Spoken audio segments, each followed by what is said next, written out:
Hey guys, welcome back to the channel. This video is going to be slightly different from my usual videos, and you'll see why in a moment.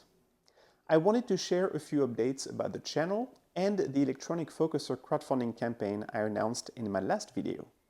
I also have a little surprise for you, so stay until the end, it'll be worth it. Okay, let's start with a few channel updates. First, I usually don't pay too much attention to my subscribers count. But a few days ago, I noticed that the channel had passed the 3,000 subscribers mark, and I find this very humbling. When I started this YouTube channel, I just wanted to share a few tips and tricks about a topic that I am really passionate about, which is astronomy and astrophotography. And to be honest, I had no idea that my videos were going to get so many views. So now I see this as a big responsibility because all of you expect accurate information when you tune into my videos. And that is one of the reasons why I usually only post one video per month. Some of you have asked whether I could post more often, but the reality is that I tackle niche topics like spectroscopy, for example, or topics that are not well covered anywhere else. That's why I won't do a review of the ZWO-C Star, for example. Nothing wrong with doing a review of the ZWO-C Star, but how many reviews and unboxing videos of the same instrument do you really need to watch? Anyway, these niche topics require a lot of research. For example, my 2 video reviews of the ASCAR 151 PHQ took a total of about 80 hours. Another reason I only post one video per month is that I want to avoid burnout. A big motivation for me to start this YouTube channel was to learn how to create and edit videos. And if you watch my early videos, you'll notice that I've made a lot of progress with my production quality in the last couple of years. This little hobby of creating videos for YouTube is supposed to be fun, but it is not my job. I do have a full-time job that is itself pretty demanding. And if I were to push myself to produce more videos, I feel like I would eventually burn out and lose interest.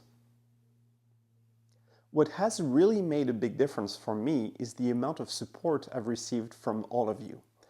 I've been getting a lot of really nice comments from so many viewers, and without your encouragement, I would have given up a long time ago. For full transparency, on average, a YouTube video earns me about $20 in ad revenue, which, let's be honest, is nothing. And creating these videos is quite a lengthy process that involves researching and experimenting, writing a script, shooting the video, taking and editing photos, shooting B-roll, creating infographics, editing the video itself, creating a stupid but funny thumbnail, writing a description, editing the subtitles, etc. It's a lot of work. And YouTube pays almost nothing, which is probably why so many small creators eventually give up.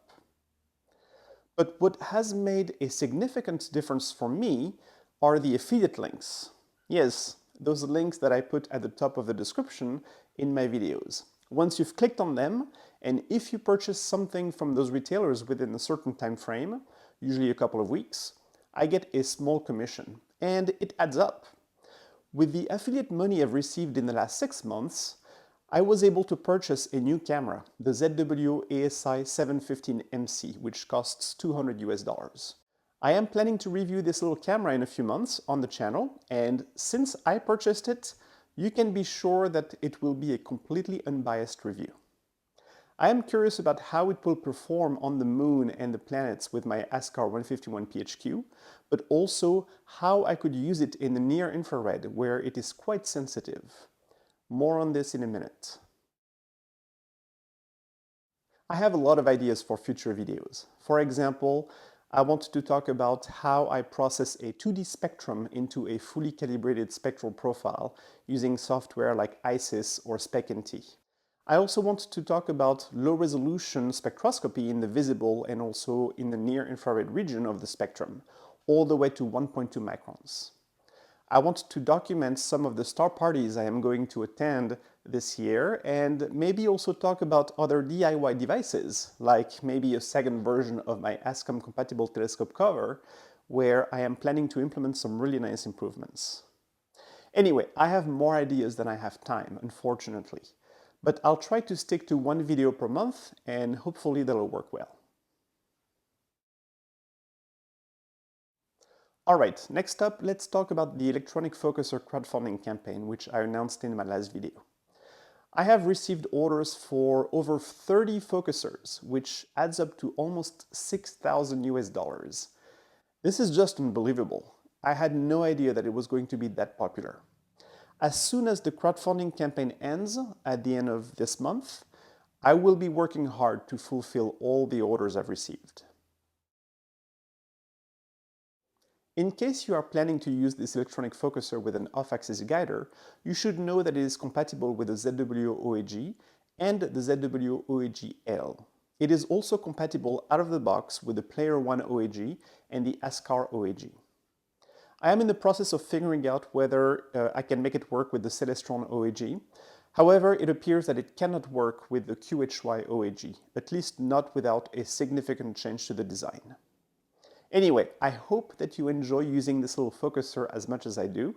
My buddy Francesco Meschia has been using his for a few weeks, and he absolutely loves it.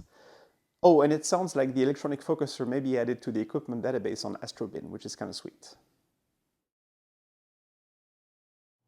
So, what am I going to do with the profit from the crowdfunding campaign? Don't worry, it's not going to pay for a lavish vacation. Although a vacation in the Atacama Desert could be justified, I suppose. I'm not sure my wife would like that too much. Anyway, in my last video I mentioned that I was going to reinvest that money back into the channel. So I am thinking about getting a new 3D printer, and I am looking at the Bambu Lab X1 Carbon, which looks pretty awesome. Another idea was to build a dedicated low-resolution spectrograph. And to make that possible, I would have to purchase a new kit from Sheliak Instruments. That spectrograph would cover the entire visible and the near-infrared regions of the spectrum. And by the way, the near-infrared is easily attainable nowadays with the latest crop of CMOS cameras, all the way to about 1.2 microns. But it's not so popular, and yet there is very little light pollution in that part of the spectrum. So I want to do some testing to see what's possible. Shortwave infrared imaging is even crazier, by the way. Cameras based on the InGaAs technology are still quite expensive, but you can use them to do broadband imaging from places like the Las Vegas Strip, for example. And if you've been to Las Vegas, you can understand why it is completely crazy. Anyway, lots and lots of possibilities.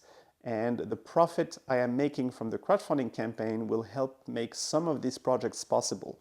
So I wanted to extend a big thank you to all of you who participated.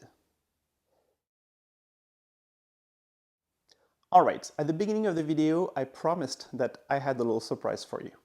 So I created a Discord server called Dark Sky Geek Community, and I'll put a link to it in the description below. It's completely free to join, and we already have over 20 people there. I will use this server to provide support for my open source projects, to provide updates for my crowdfunding campaign, and also I hope that we can use this space to exchange ideas or debate things that I talk about in my videos. It's a lot of fun, so don't be shy and come say hi. I'll be going to Austin, Texas for the upcoming total solar eclipse. It will be my third total solar eclipse, along with the one in 1999 in northern France and the one in 2017 in Oregon. Austin looks like a really cool city with great food, and a good friend of mine lives there, so we can share this experience together, which will be a lot of fun. Don't expect a video. That event will be well covered by other content creators.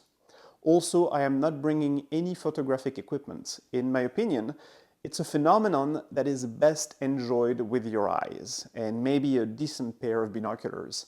I have some super nice Canon image stabilized binoculars. And of course, good friends and maybe a local brew, enjoyed responsibly, of course. Alright, the next video will come out in a few weeks. If you are a refractor owner, you will love the topic. I think it will be very helpful to some of you. As always, don't forget to click on the affiliate links I put in the description below. It makes a huge difference. And it doesn't cost you anything. Just click on the links, and if you happen to buy something, anything from Agena Astro or Amazon in the next few weeks, I will get a small commission. Okay, until next time, thank you for watching, and clear skies.